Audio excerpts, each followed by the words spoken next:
Hello, America, FBI and CIA agents, and fellow cult members.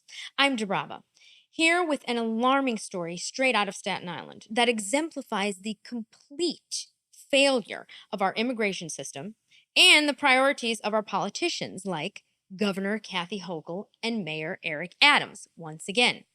Now, according to the New York Post, a pound of crystal meth was found in a hotel room at the Ramada Inn on Staten Island, a hotel room that was converted into emergency housing for migrants back in May. Now, I know this sounds like the intro from an episode of Netflix's Narcos. I mean, it has all the elements: a pound of crystal meth, South American immigrants, and a seedy hotel. But this is what is actually going on in Staten Island, present day, that the national media refuses to broadly cover. Now, let's get into the details. This deadly stash of narcotics was conveniently stuffed inside a black bag, ready to wreak havoc on our New York City streets, until a hotel worker spotted it and immediately alerted the authorities. Now, here's the kicker: an asylum seeker, aka illegal migrant, had resided in that very room. The same room where this pound of crystal meth was discovered. But apparently, no one was present when law enforcement made the shocking find. Wait, let me get my social justice activist voice. It could be anybody's. It could be a white supremacist maid, a white supremacist groundskeeper, a white supremacist who planted the drugs, or a Trump supporter. We don't know who it is, but it definitely did not belong to a migrant. So, like the media says, it could be anyone's. Okay, but let's not forget the bigger issue here. The Ramada Inn was transformed into a 35-unit shelter to house incoming migrants. That transformation happened back on May 4th. Let's see what the local politicians had to say about it back then.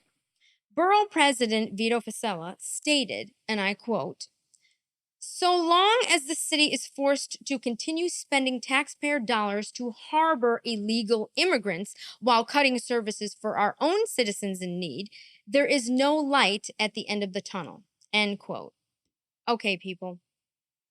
This incident raises some crucial questions here. How did a pound of crystal meth end up in a room meant for migrants? Who brought it there? And what is the real agenda behind these conversations? Don't our communities deserve better? Don't our citizens in need deserve better? Shouldn't we be prioritizing the safety and well being of our own people before anything else? And think about it. How does this affect the children who reside in Staten Island, who walk to school and play outside? I mean, we commend the efforts of our law enforcement officers, but as far as the local residents are concerned, when it comes to their children, it's simply not enough. Now, in a profile that I have coming up on the channel, I took a trip to Staten Island to speak to the residents, only to realize that what is actually going on there is much more dark and sinister than outsiders could ever imagine. And with that, a group of Staten Island men have come together and formed an organization called POC, which stands for Protect Our Children. I had a phone call with Vice Chairman Ed Wytrack. Let's see what he had to say. On Staten Island, the precincts are very understaffed. So the reason Protect Our Children is important is because when the police aren't around, we're extra eyes on the ground to see what's going on. We actually intermingle with the community. We find out things that are going wrong with the community, what's right with the community, and we're like liaisons. The reason we started the group was because of the location of this school. Across the street is the kids' school from kindergarten to high school. From 8th grade on, it's all female high school. 50 feet across the street from people that we have no idea who they are. They could be possibly sex offenders in here, drug cartel people. There's probably human trafficking going on. You know, as people are drinking and smoking weed.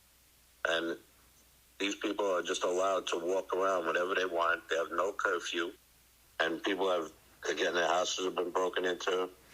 Things have been stolen. People's cars have been going into. People taking their change out of their cars and other valuable things in their cars. They're just wandering around the neighborhood doing whatever they want. And there you have it. And what do I have to say? Shame on you, Kathy Hokel and Mayor Adams.